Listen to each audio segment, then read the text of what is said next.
Right. I think we're live. So, hello and welcome to the Bible School Show live Q&A for August.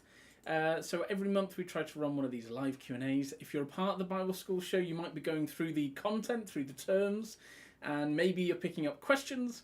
And we wanted to have these live Q&As picking up questions to help.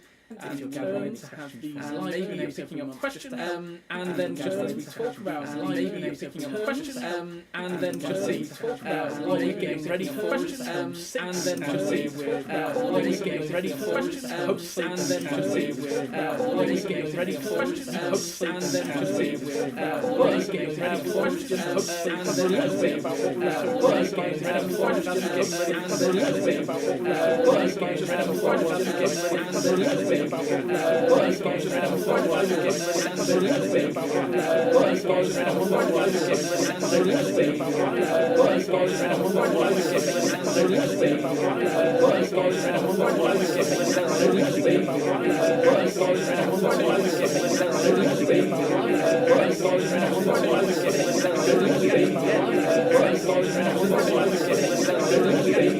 what some Bible passages. Then he explains to us how we're meant to have read those Bible passages, what they mean and why. So it's an incredible thing that's meant to, as we read it, shape how we do Bible study. And it's all framed by Jesus saying it's all about him, and Peter essentially agrees. So in that term 5, I just mentioned a little bit about how I always love Peter's thing on the Psalms when he goes, read this bit of the Psalm, right? Do you see how the guy who's praying is saying he's coming back from the dead, so it can't be David then. And he just starts like that, saying, this can't be David, this is actually about Jesus. And then he goes on to another psalm and says, well, this one's about Jesus too. And so I always go back to kind of Peter in Acts 2, and especially in that episode, to show us how the Bible tells us to do Bible study. So I wanted to cover that as what I'm excited by in term 5. Yeah, no, in term 5, and like one of the things we've been discussing ourselves is how much extra material and how quickly to put it, because some people have said they can feel a bit overwhelmed because they're joining the course, and then there's like, not just even in one term.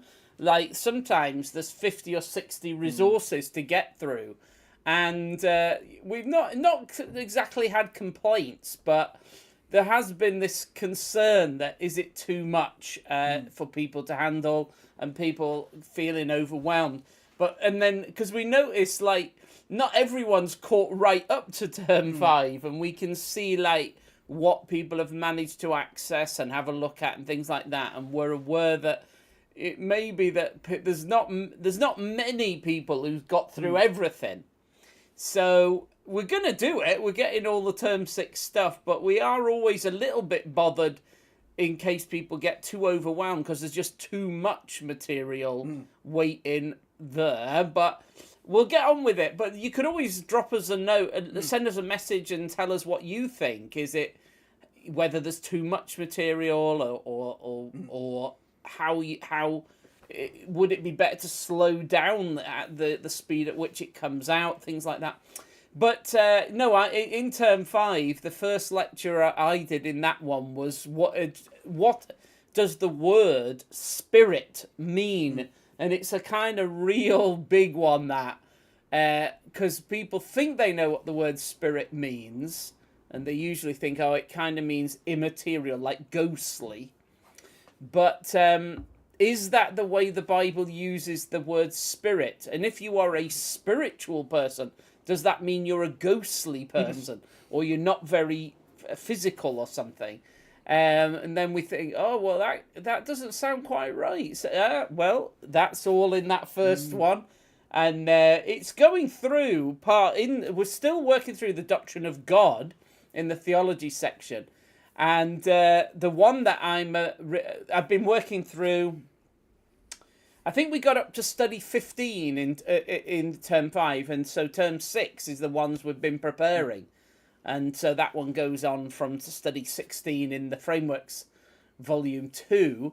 I think term 6 begins with a question like that a child might ask, like, where is God the Father? Where is God the Son? Where is God the Spirit? But that's like, children always ask the best questions. It is a child's question, but it's a perfectly good question. And I think the Bible takes that sort of question seriously. Modern people don't, because they're like, oh, you don't, that's not, that doesn't even make sense. Yeah, it does make sense. And the Bible actually does talk about where God the Father especially is. Jesus seemed to think that was a very serious thing to talk about. So we get into that starting term 6. PJ's been ill, as some of you may know, and he's still very poorly. So we're not putting too much pressure on him. So the church history for term 6 might not arrive as soon as the other material, because we don't want to put pressure on him, because he's been in and out of hospital with things. But what we're doing this evening, though, in the Q&A, because have we had any new questions? Or I mean, I've had one about what will life be like in the new creation. Have you had anything new? I've had some questions kind of relating to the book of Job, and particularly some things on that, which just to talk kind of a little bit, of course, I'm always excited to talk about Job, because some of my favourite descriptions of Jesus and even my favourite description of the gospel is laid out in the book of Job, which, of course, one of the things I always love about that is, if Job is one of these earliest written, kind of remaining written books, then some of these best description of Jesus and of the gospel are some of the oldest we have in the entire Bible. Obviously, we know some. I know my Redeemer lives, or I have an intercessor, I have a friend in heaven. And that was actually a thing I wanted to mention on that idea of where is the Father, Son, and Spirit. Just because, as you were saying it, like, not only do we think it's a great kids question, but in the Bible, Daniel and Job and Stephen, all these kind of suffering great Christians, for them, where Jesus is now is immensely important. In fact, for them, it's the big revelation God gives them where Jesus is. And that reason I love that is just for Job. And as we're going through this idea of, in the book of Job, this thing of suffering, it's just what the point of it is. And all for Job is, essentially, Jesus makes sense of the suffering. Nothing else does. And some questions I've had are about the kind of meaning of suffering. And in the book of Job, of course, the problem with Job's friends is they actually share Satan's idea of suffering. Do they really? Like, why is that? How does that work out?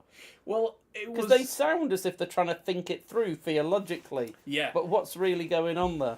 Always the big issue, I think, with the friends, and I mean, as we say, there is a telltale problem with the friends when one of the first says he's getting his wisdom on life and suffering from a gliding serpent that whispered in the night. He does, doesn't he? He's like, I do it. This slithering spirit came in and it made me terrified and everything, and I listened to it, and this is where I'm getting it from. And it's like, whoa, dude, can you hear yourself?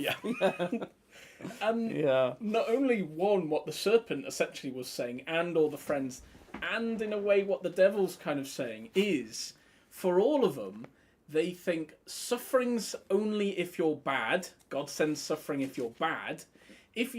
And all of the three friends have a slightly different method on how to become good or how to get out of the suffering. But for all of them, they all think, get good, and this suffering will go. If you can get righteous or earn righteousness or prove to God that you were always in the right, and there's loads of kind of different things they have in mind and all these methods. But for all of them, it is this issue. If you're suffering, that means you're wicked. If you're being blessed or you're happy, that means you're good. And you can actually, if you look at some of the friends' speeches, they're all saying this similar thing to Job. And that's why almost every single time Job has to respond with, no, I know I am right with God. partly, as we know in some of these incredible descriptions of Jesus, he's saying, I know I'm right with God because I've got someone who's making me right with God, which is awesome. Such an awesome kind of truth about Jesus. But that's why Job has to keep saying, no, I know I am right with God. I know I'm on good terms with him, but I am still suffering. So how can we figure this out? How can you just help me, comfort me in this situation? And they keep doing this big thing of, no, if you're suffering, that means you're wicked. If you're being blessed, that means you're good. And Satan actually thinks the same way. He says it at the beginning. Job, the only reason he's being good to you, God, he loves you, is because you're blessing him. Take out the blessing, he'll hate you. So for the devil, it's actually the same thing. But you only get close to God for blessing. That's it. That's all you want. Yeah. But then Job, obviously, is incredible. And obviously at the end of the book, God even says, Job spoke the truth about me. These three friends didn't. But for Job, it's very clear that Jesus is not only it is the big thing you get out of God. Jesus is that. But also, Jesus is the only thing he's got in his suffering. So while his friends aren't helping, he knows Jesus is. And it's an incredible thing throughout the whole book. But that was the big thing, this kind of meaning in suffering. It was this idea, really, that Jesus kind of gives that hope, but also meaning to suffering. That is deep, and it is way that the slithering spirit, and that's in Job 4, 12 to 16, and it is funny when you read it, and he says, this whisper came to me in the middle of the night when everyone else is asleep, and fear and trembling seized me, and my bones were shaking, and this spirit glided past my face, and the hair on my body stood on end. The spirit stopped, I couldn't tell what it was, and a form stood before my eyes, and a whispered voice says, and basically, you can't God, if you're not good enough, God's not gonna bless you. You have to earn it, kind of thing, and know how you're gonna do that, kind of. And that telltale line he has as well, isn't it? If God even doesn't find his servants, his angels, perfect, why will he find you? Oh, the slithering serpent seems to have a gripe about that, a grudge. Yeah, he's like, I wasn't really bad. I just raised a few questions and then I'm out. And if God finds fault in me, and that, how could that be? But that's very telling, isn't it? That right at the beginning, with the friend star, Eliphaz says, I'm getting all my info from the slithering spirit that came and visited me. But that is interesting because I noticed that modern atheists, the main objections to God is, first of all, they'll say something like, I think the universe is logical and real and reliable, and I don't think Christians do. And you're like, well, hang on, that's our thing. We invented that view of the universe, that it's real, rational, and reliable. So hang on, that cannot be yours. So that's one thing where they'll sort of take the Christian doctrine of creation and then go, that's ours. You don't. You're illogical. And we're like, but literally that nobody believes that other than Christians historically. And then the other one is this problem of suffering, where they're saying, hang on, what is the meaning of suffering? And it can't be right if there's just meaningless suffering. And they sound a bit like Job in the book of Job, where Job's saying, what's going on with suffering? And it doesn't seem fair. And the friends in a way are saying, oh, it is fair. It is fair. Because you either are good enough to get blessing, or you deserve all the bad that happens to you. And Job's like, no, I don't think that's right. There's something here that I can't understand. It doesn't seem right. And atheists are like, look at all the suffering in the world. It doesn't seem right. And you're like, yeah, but you do realise you're virtually quoting Job. Yeah. So how can you be an atheist? Because that question only really makes sense in a moral universe where there's a good God. And it's like, why don't they believe? Because if you thought, I think the world is filled with cruelty and terrible suffering that's evil and cruel. Yeah, there's loads of gods that are totally cool with that. And throughout the history of the world, people believe in gods that are cruel. Like even the Greek gods and the Roman gods, there's just the assumption is they do cruel, nasty things to human beings. And if you ever meet one of the gods, you're gonna end up in a very bad way. No one comes out of it good, because the gods are cruel and selfish, and they don't care for us and things. So it shouldn't make you an atheist. It should make you... You might say, I can't understand that God, a good God, in this universe with all this suffering. But it should make you go, but it actually means I now am very convinced by cruel gods, say. Like but the Baal and Molech. Baal and Molech. We see Baal's worshippers, what they have to do. They suffer themselves. And then, Moloch and things wants children to be burned alive. So if you say, if you think the universe is mercilessly cruel and full of terrible suffering, that should make you into a devout worshipper of Moloch or something. But the atheist actually it holds to a Christian view again. And they're like, well, obviously none of those gods exist. So I've got a problem with the Christian God. And I can't understand suffering with that sort of a God. And Job's like, yeah, me too. And Job's like one of the most righteous theologians in the Bible. Job would be amazing in the modern day, because he'd be like, yeah, I know. Like, you must be a deep theologian. And they're like, no, I don't want any theology. And all the questions are theological, really. So that's great. Job. You should give us some of this Job in the Bible school show. Maybe term 6, you just give us loads of Job, actually. Gotta. I know you're in the middle of Exodus, but why not stop and take us into some Job? Because I know you've been doing studies in Job. Yeah. I'm going to challenge you to do that. Just record some of your Job material, because that's deep, and I think it helps us in conversation. So that's what we're preparing. That's term 6 things, and term 5 and term 6 Bible study. Yeah, the questions that people ask. In the past month, I've had questions on what does the Bible teach about the rapture? That's this idea. I'm not going to answer it now, because I don't know if people want an answer to that question. But I have had that one, and that's this idea that will Christians be taken away to heaven before all the suffering and turmoil at the very end of the world? Like, do Christians get zapped away, teleported out of the crisis at the very end of the world? Is that taught in the Bible? What's the Bible say about things like that? Yeah, well, maybe nobody wants answers to that. I've had that one. Someone asked me a question about hair and head covering stuff. Haven't we had that one here? That one we've had. Colours, like what's the meaning of colours, and how do we think about colour and colours from the Bible? So that's one. We're probably not surprised that we actually got that question when we were going through the Exodus tabernacle. But colour. Again, we can't cover. But that's where God's like saying, "This must be this colour, or this must be blue. This must be." Whatever. We'd be happy to to tackle those questions. They're all the way through the Bible.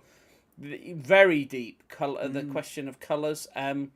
But should we have a little look at this life in the new creation question? Yeah.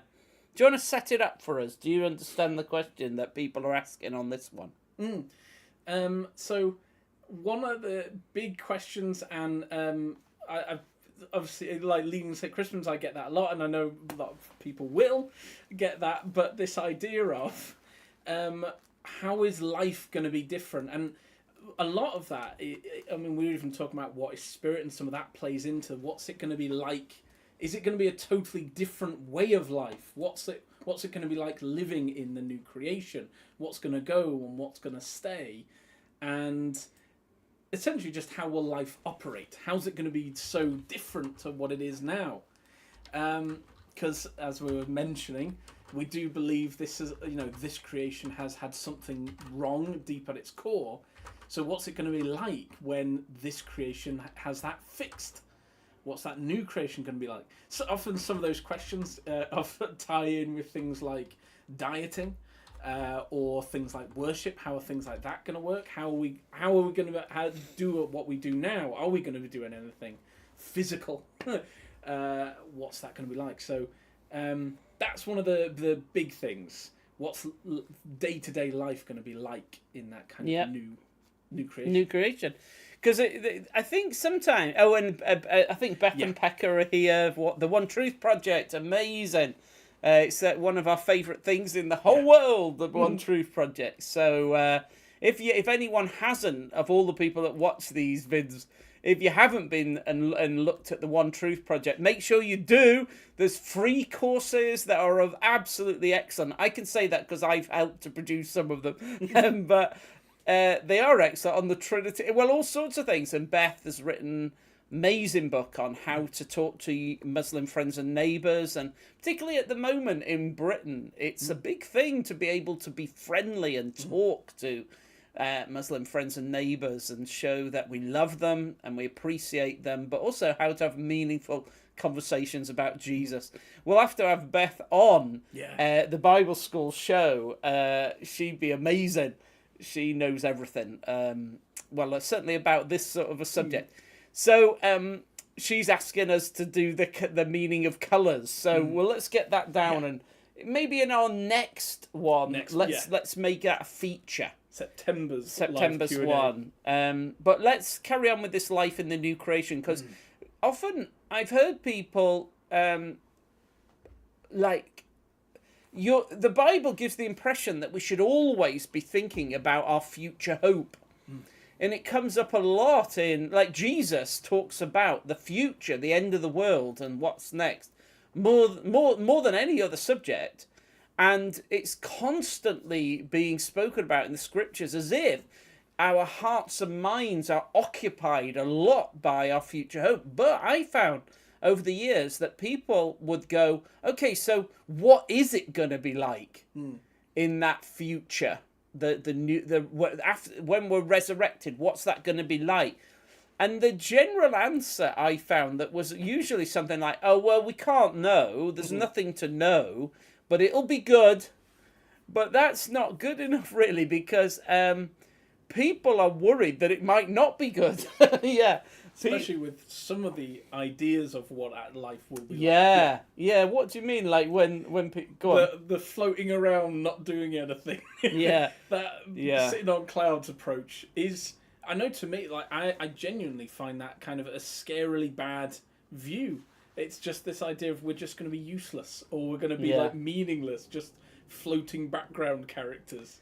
So I remember when Freddie Mercury died, and one of the newspapers had a big thing of him sat on a cloud, and people had harps, and you could see the idea was that he's not going to fit in because he wants something more energetic and a kind of more robust form of music. And it was sort of encapsulating this idea that it's supposed to be good, but probably boring.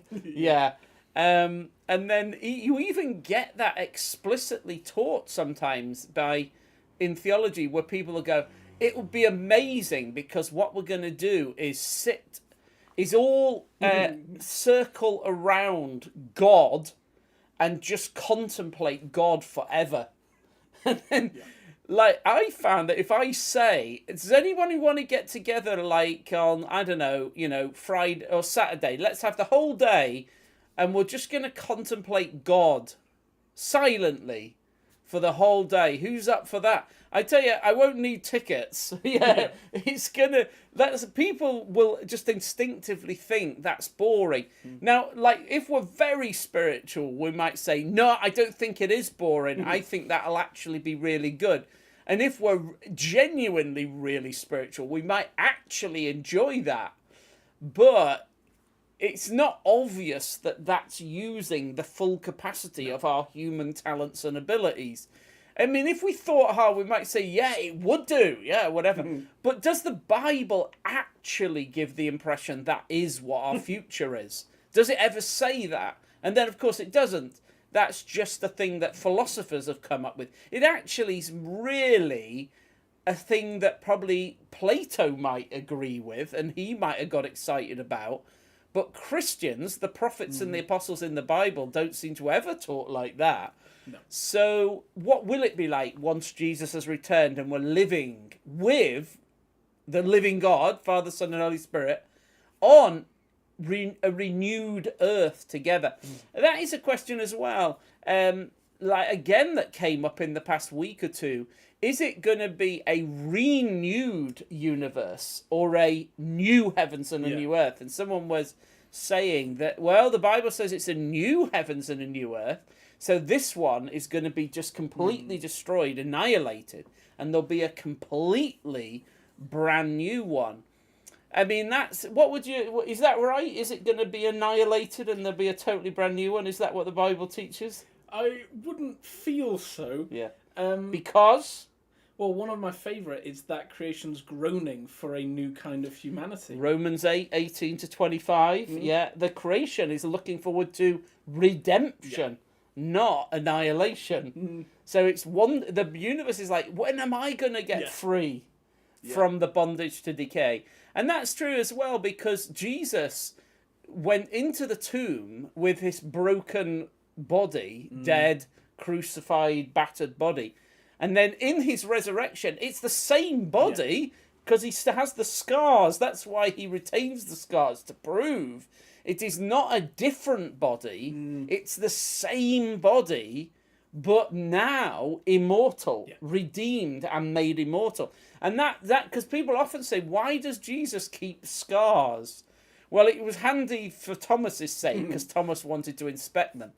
But the real value, I think, of them, why that's worth thinking about, is it proves it's the same body. Yeah. He hasn't created a brand new body.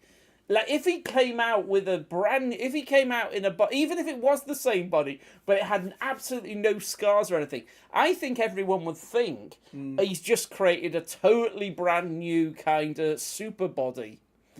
But no, it's that same body, the weak flesh body that went in, is redeemed and transformed to become immortal, and the scars prove that, but it's the same body. And in the same way, the whole creation is going to experience what happened to the body of Jesus, and that it's a redemption.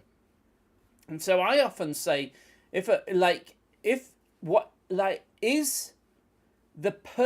we need a new birth.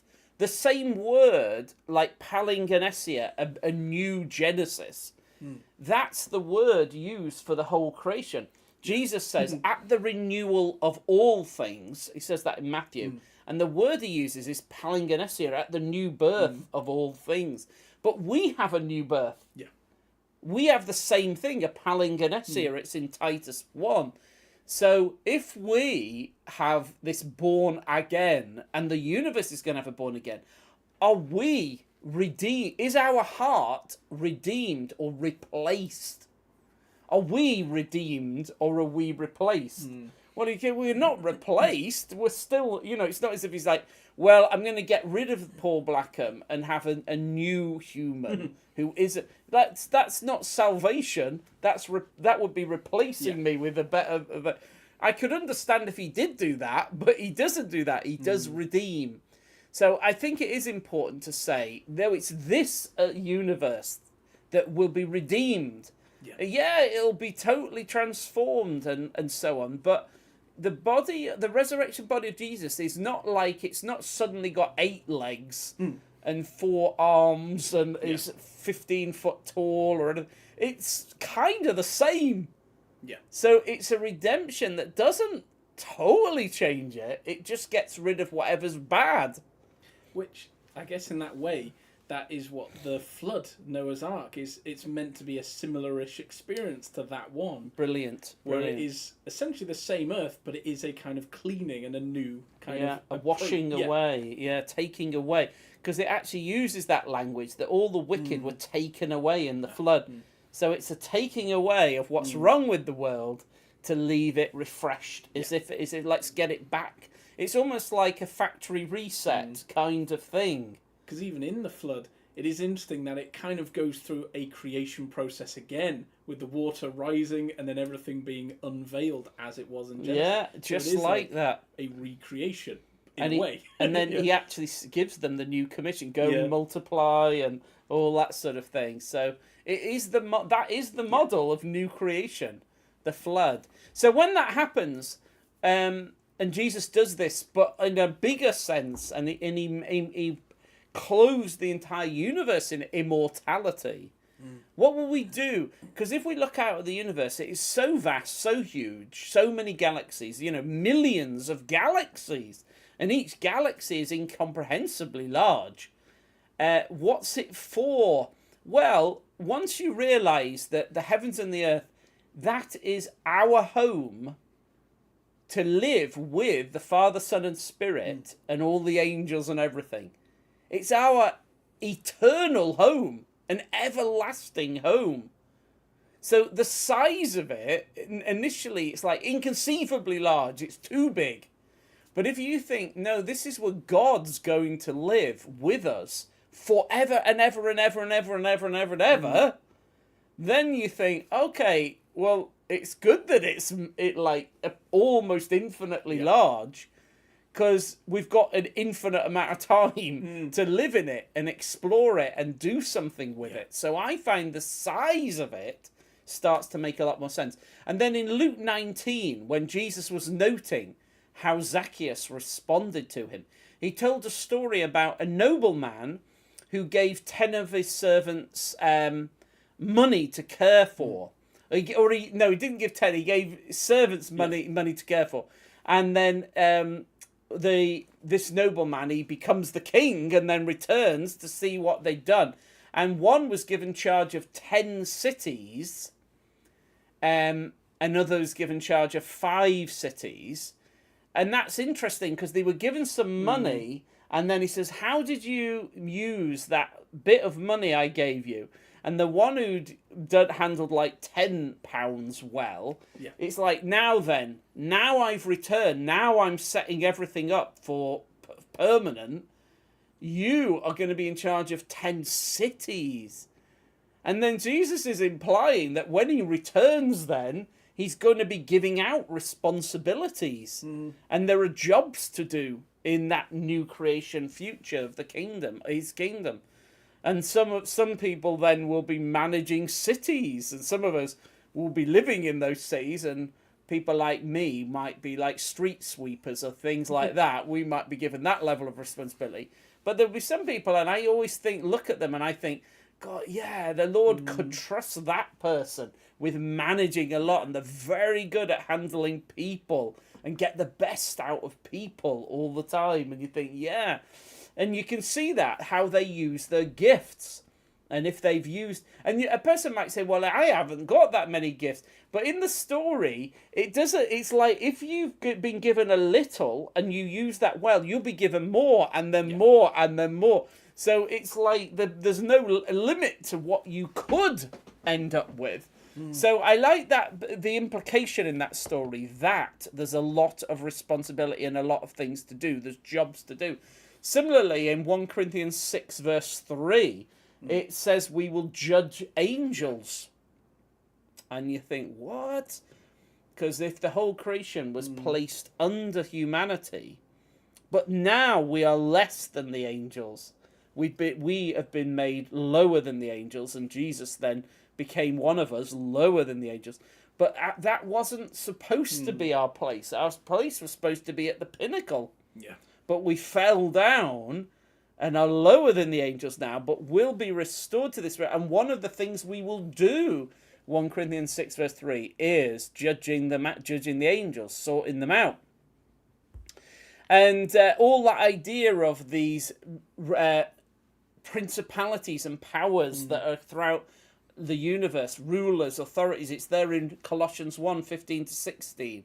What do they all do? How are they going to be organised? That's something that presumably we'll be involved in, administrating these vast armies of incredible spiritual beings, judging them, managing them. And I always find that impossible. Like if you saw my desk, an area here, you might say, well, how are you going to organise angels if you can't organise your desk? I mean, we moved house in the past 2 months, so that's part of my excuse. But no, it's a fair point. But nevertheless, you think, okay, so that's there's so much capacity ahead of us. And it's so encouraging, even in that parable story, as you said, that it's as if, and again, linking to this idea of what it's going to be like, it's a more real thing. So it's not like it's a money thing and then something theoretical or ephemeral or, academic. It's like, no, you're good with money here. Why don't you, say, be good at managing something bigger and more physical, more real? And I always love that parable for that idea of there's something bigger. There's something kind of more exciting for a challenge for us to go to. Yeah. I always love that. I like that. Because it's very depressing if you think the future is less to do. You always hope there's more to do and opening up. And like in the Bible, the word for freedom is broad, open, spacious, broad, open, and spacious. So it's like in the Bible, the idea of freedom is lots of possibilities, and that's certainly how the Bible pictures this resurrection future. Oh, I noticed that I've got a little scent here, a sample of a fragrance. That's another thing we could look at one time if anyone was interested.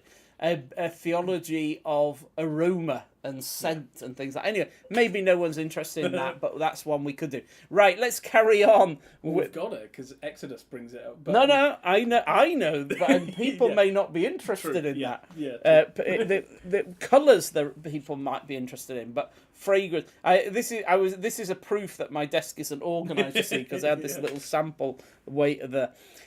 So here are some features of life in the new creation that we can think what it will be like. Let me deal with travel. If the universe is that massive and it's literally, millions of light years across, how are we going to travel around galaxies? Because even just the galaxy we are in, the Milky Way, is impossibly large. Just the one galaxy, let alone the millions of other ones, but just the one galaxy we are in contains millions of stars. And our star, One Truth Project, Beth and Pekka, they're like, more on scents, aromas. That's another one then for the schedule. Yeah, we'd like to do that one.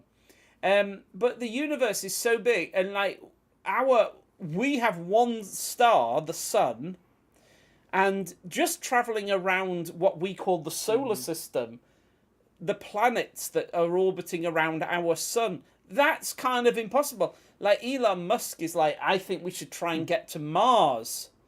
But going to Mars, and that's not that far in terms of the solar system. It's not like going out to Jupiter or Saturn. It's much closer than that. And yet it would take years to get there and set up a base. It's like really difficult to travel. And that's just our tiny little solar system. Getting around our galaxy is just impossible. It would take like thousands of years to get anywhere. And then there's all the other galaxies. So travel's a big problem when we start thinking about the vastness of the universe.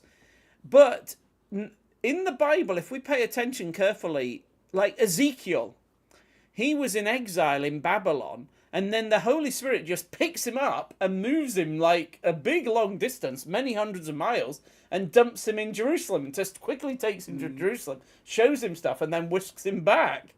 And that just kind of happens instantly. He doesn't have to worry about he's like teleported almost by the Spirit. Zhup, zhup. Elijah is taken up to the highest heaven, and he gets transport. That's a transport thing. He's like goes right across all the heavens, and he's done that in fiery chariot. But the school of prophets in 2 Kings 2... Are you going to look at it? 2 Kings 2:16. But I was mentioned... I love the fact that the way they talk about it is going to be like... Shall I bring it up? Yeah, do. Because they're just like... as if this is something that just happens. They're quite casual about it, isn't it? 2 Kings 2:16. Have you got it? Yeah. So, 2 Kings 2:16. The company of the prophets from Jericho who were watching said, "The spirit of Elijah is resting on Elisha." They went to meet him and bowed to the ground. "Look," they said, "we, your servants, have 50 able men. Let them go and look for your master. Perhaps the Spirit of the Lord has picked him up and set him down on some mountain or in some valley." Yeah, look at that. They're just like, this sort of thing happens. The Holy Spirit teleports Elijah around and whacks him on top of a mountain or in a... That happens. Sometimes you don't know where he's gone. Yeah. So they're just used to this idea of like being teleported by the Spirit around. Philip is a... Yeah. Oh, you get... Yeah. I've got... No, yeah. That happens with Philip in Acts 8:39-40. He's chatting to the Ethiopian chancellor, and then he just suddenly finds himself. The Holy Spirit goes zoop, and places him at Azotus. And it's like an instantaneous travel. So... there's another one actually in John 6:21. Do you want to look that up? John 6:21. Yeah, I'm surprised. Jonathan's been like getting them all in mind before I even mention them. But have you got John 6:21? Yeah. Then they were willing to take him into the boat, and immediately the boat reached the shore where they were heading. Yeah. See, so Jesus gets into the boat, and then immediately it's at the destination. So again, they don't even have to, like, the boat somehow is just instantly at its destination. So all of these things make us realise, and then Jesus' own, like, ascending up into heaven, they watch him go up into the clouds, and then he's gone and goes right through the second heaven, right through all the galaxies, and arrives at the third heaven and sits down at the right hand of the Father. And he does that, presumably, very, very rapidly. So it gives us this sense that, you know, how much of our time and energy is spent in travel. Sometimes we want to travel. That's part of the fun, enjoying the journey. But other times, our options in life are extremely limited just because our travel is extremely limited because of time and energy and so on to get to places. But what if in that new, like all these little things that we get glimpses of in the Bible, that the Holy Spirit or angels or whatever could transport us around extremely rapidly if we needed it? One more thing on travel, I just wanted to mention, just because I love animals, and you mentioned the idea of enjoying the journey. Another like 2 instances I love about where the Spirit makes a journey kind of just like insanely awesome. One, I always love when the Ark of Israel is returned from the Philistines, so it gets captured, and when it's returning, one of my favourite kind of incidents is the Philistines put the Ark on a cart, which technically you're not actually supposed to do, but the Lord allows this. But one of my favourite things is they have this challenge of, we'll put it on a cart with some cows. If the cows just wander about with no purpose, then we know it wasn't the Lord. But if they go straight, they go back, then we know it probably was the Lord. Now, in their minds, they're like, if the cows are like generally heading that direction, we'll assume it's the Lord. But I love that it says this: "Then the cows went straight up toward Beth Shemesh, keeping on the road and lowing all the way. They did not turn to the right or to the left." So I love that it's the idea of, not only is it the animals like followed and obeyed and did that journey perfectly, but praising and singing the whole time as if it was a kind of wonderful journey, enjoying that time. Yeah. The second thing is Balaam's donkey. I like the idea. If we were on a journey, just chatting with our animals. Yeah, on a horse and just chatting. Yeah, because obviously all the animals will be able to talk in the new creation. Clearly. That there is lots of Bible reasons to think that too. Let's have another one. Well, let's see if we can get through. I have 4 little headings about life in the new creation. Strength, physical strength. Now, Samson, I'm going to be preaching on Samson this Sunday at St. John's. And Samson, like, he's often depicted as a very large man with enormous muscular frame. But it can't be that, because if you notice, in the story, nobody knows the secret of his strength. Whereas if he's 7 foot tall and enormously bulked out with muscle, there's no secret. Everyone knows, like, how come you're very strong? Oh, because he's massive. He's like pumping iron. If someone walked in, you're like, how's he so strong? It's like, look at him. That's why he's strong. He's massive. So Samson cannot have been massive. He must have been just a regular sized guy, but has a crazy level of strength. And the story explains why. Like, the book of Judges just says, oh, because he was filled with the Spirit. And when he wasn't filled with the Spirit, he's incredibly weak. So there is no physical explanation for his strength. He did not have a lot of muscle. Because when he was not filled with the Spirit, he's easily overpowered. He's as weak as any man. So, but when he's filled with the Spirit, living life as presumably human life was always supposed to be life filled with the Spirit.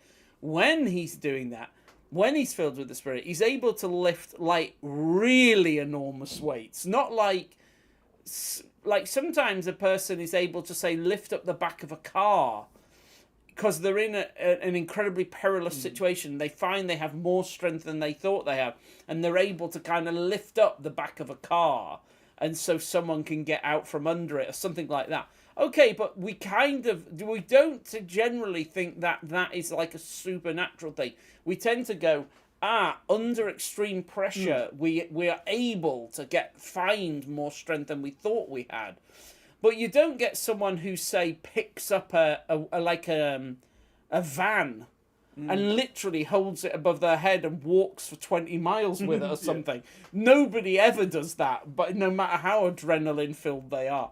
But Samson does do that sort of thing. Like, he rips off the gates of a city, and the gates of a city might be like 20 feet tall, enormous things. They would weigh as much as a vehicle, like a van or something, maybe more. I mean, it's an impossible, like, this enormous thing. And he just carries it for not like 20 yards, but he carries it for many miles effortlessly, like just lugging it above his head like that, which would be several ton weight sort of thing. He can do that. King David and his mighty men were similar. When they were filled with the Spirit, they could accomplish impossible physical feats, you know, like just fighting with lions and tigers and things like that. And then Caleb, in his 80s, he went to war on his own against a mountain full of giants, a tribe of giants on his own. Whereas just one of those giants, Goliath, later could intimidate the whole of the armies of Israel. One of them. But Caleb, in his 80s, filled with the Spirit, fought a tribe of them on his own. Moses was able to go 80 days with no food or water in the book of Exodus. 80 days. Incredible physical endurance. Totally impossible to go. I mean, 80 days with no food. There have been people who've done that, but not 80 days with no water. Like, you can't go 8 days with no water. You can't go 4 days with no water, really. But he did 80 days with no food or water. Why? He was filled with the Spirit. So in other words, it looks as if what we can do, we have no idea what we can do when the Holy Spirit of God fills us and empowers us and enables us to do all that the Spirit wants us to do. There's almost no limits to that. But the Bible gives us tasters to go. Imagine having tremendous physical endurance or power and be able to do things that you just can't imagine doing just in flesh, the strength of flesh. Now, communication, there's another thing that there's hints about. When the Spirit filled the apostles in Acts chapter 2, they were maybe able to speak any language in the world. And the power of the Spirit meant people understood them in all those languages, and even in the kind of particular dialects and things. So Spirit-filled humanity seems to have this capacity to speak in this beautiful diversity and richness of all the languages of the world, as if we will be given capacity to speak, like maybe either learn. The Spirit will enable us to learn far more languages than we ever thought we could, or even just be able to do it straight away. I mean, that's possible. So it's not as why that's important is one, it's to do with our capacity, but also sometimes people imagine, oh, everyone in the new creation will all dress the same and speak the same and think the same. But the Bible doesn't give us any of that idea. It's almost as if it'll be more diverse, more richness of language and culture and so on, as we thought. I think we mentioned, was it last time when we were looking at nationhood, just about how is it all the nations and tribes and languages will be in Revelation praising. But it's interesting that it says they're all going to be doing it in their kind of languages. Yes. So it'd be one of those where it isn't going to be like, billions of people saying English or whatever it is. It'll be tons of languages saying the same truth about... We kind of mentioned that last but it's worth repeating that there isn't going to be a kind of monotonous uniformity. Rather, people now tend to go, oh, isn't it amazing how different all human beings are? So, yeah, to a degree.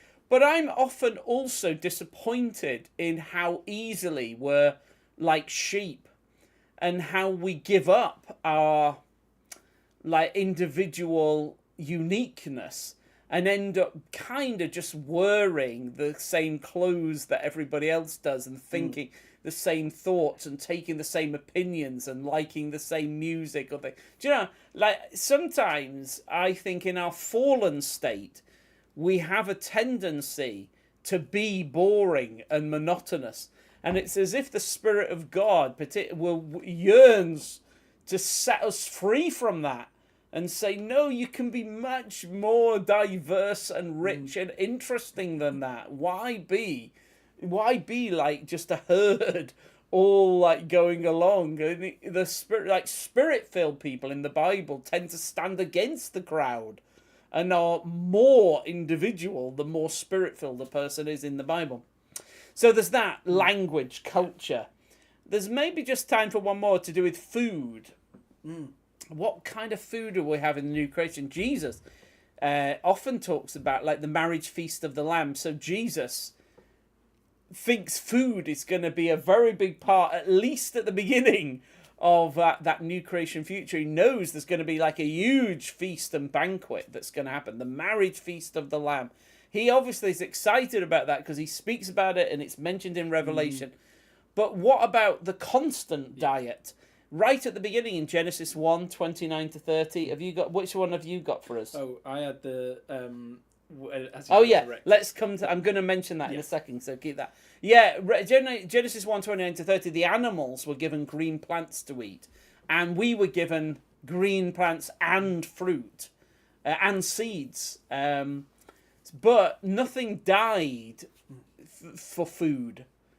So that's one thing that, and in Isaiah's vision of the new creation, that the lion lies down with the lamb and the wolf and the goat, so that animals won't eat each other. They'll go back to kind of this vegetarian diet.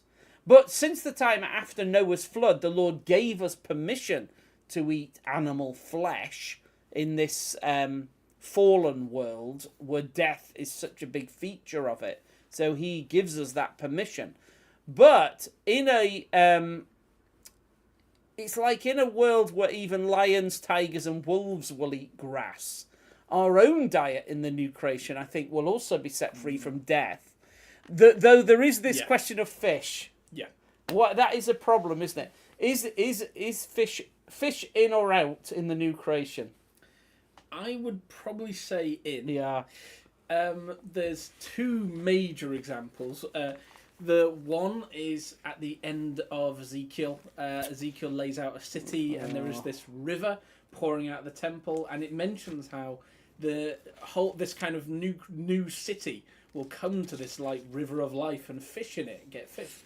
But the other pretty major example as well is that Jesus, when he's resurrected, he has as some of the first things he does is a fish breakfast.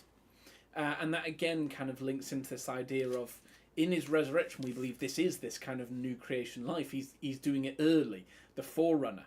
And so if he's eating fish in this new body, then we kind of believe that's a hint at what the new kind of life will have. So I would say fish in. Yeah, I'm always nervous of it because I'm always like, but that means fish will die. But he did eat a piece of broiled fish straight away. Then he did the campfire, and then it's in Ezekiel 47, and then it says Ezekiel 47 verse 10, and it really does look like a vision of the new creation. And there it says, fishermen will stand along the shore from En Gedi to En Eglam. There will be places for spreading nets. The fish will be of many kinds, like the fish of the great sea. Yeah, there you go. There is perhaps it's very definitely a new creation vision. No, I think Jonathan may be right on that one, and I my hesitation. I'm too sentimental about fish, I think. So I do love them.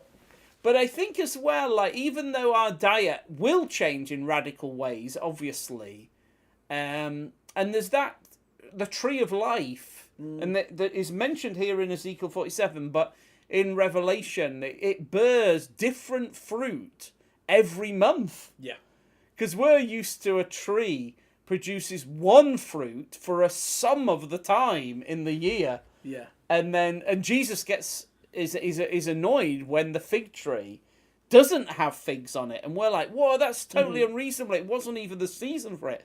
But he's like, yeah, but I created a world where trees would always have fruit and lots of different kinds of fruit. Yeah. So he's like, no, it shouldn't be a fallen world.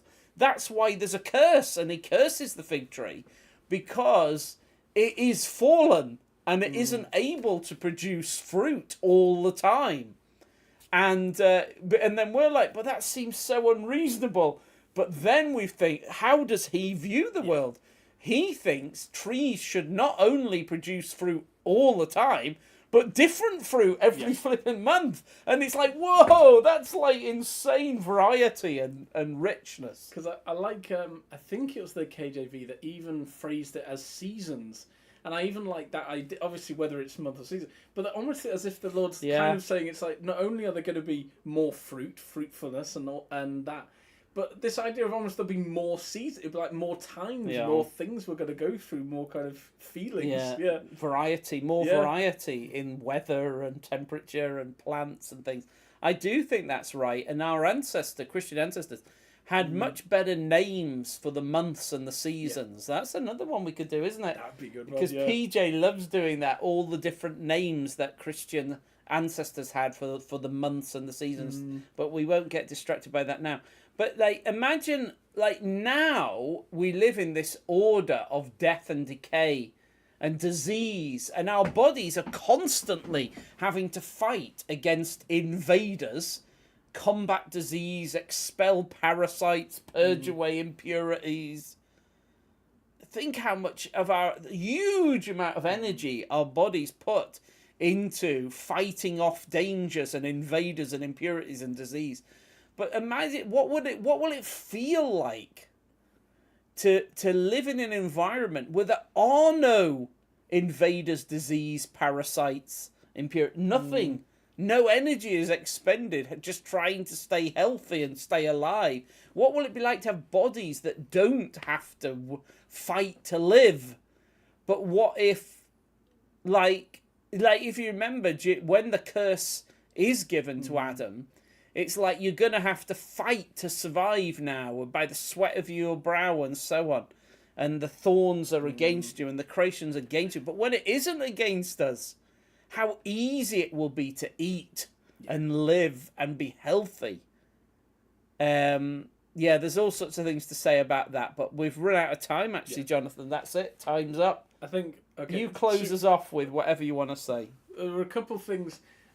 Obviously on food, again, I love that Elijah's, the Lord's just like, I've asked some ravens to come and feed you. And so I love that idea that it's as if, again, Elijah's just like, I need some food now. So the Lord's like, okay, I've called the backup crew, and the spirit's gone out, and then just animals come and feed him, and like Jesus does in the temptation. So again, with this idea of food, this idea is just creation will want to kind of help provide for us.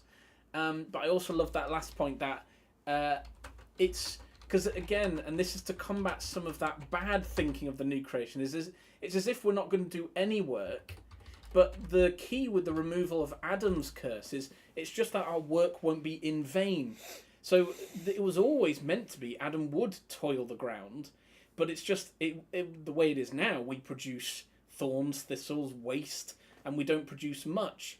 But it was supposed to be, no, that new creation, we do work, we are useful. It's just we're going to produce much more. It's going to be far more productive and fruitful. So that, again, is a thing just combating this bad way of thinking of the new creation. It will be physical, there'll be even work, but it will be good, fruitful, enjoyable. And I love the fact, of course, that with these resurrections, it's always food, of course. God knows that we're going to enjoy meals together, because in the Exodus and Leviticus, he's got this dream of a fellowship meal when it is like he just has food with his people.